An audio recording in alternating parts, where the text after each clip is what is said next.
By its own reckoning, the Pentagon receives 9 reports of sexual assault in the military every day. This week, its response to these assaults came under fire in court.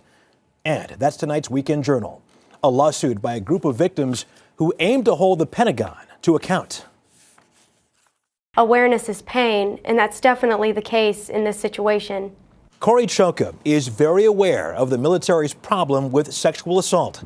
She was 20 years old when she volunteered for the Coast Guard. I was there to serve my country, but I was a target. I was under friendly fire. Choka says commanders at her Michigan base turned a blind eye to harassment by one superior officer who made constant sexual advances. I was so terrified that, I kept a knife under my pillow. Still, she says that officer pulled her into his cabin and raped her in December 2005. I live in pain every day. Choka is now the lead plaintiff in a lawsuit filed this week by 16 victims of sexual abuse in the military. They accuse Defense Secretary Robert Gates and his predecessor, Donald Rumsfeld, of failing to prevent and prosecute rapes. The fact is we aren't where we should be.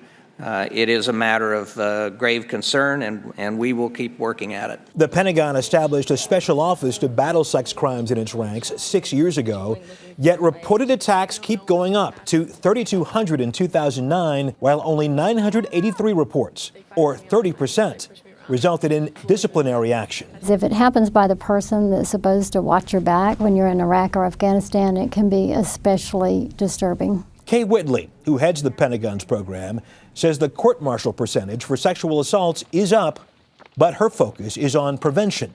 Bystander intervention calls on each soldier, sailor, airman, and Marine to stand up and prevent sexual assault. That may be easier said than done. Sarah Alberson, who says a higher-ranking Marine raped her in their barracks in 2006, says the military is plagued by a culture of cover-up. Nobody wants to say that there's been a rape in their command.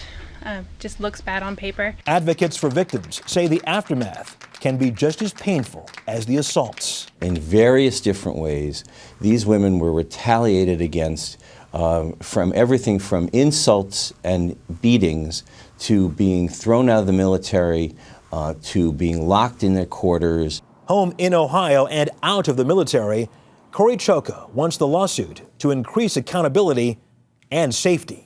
I hope that things can change in the military. We are very beat, but we are not beaten. This April, the Pentagon will launch a global hotline to report a sexual assault anywhere in the world.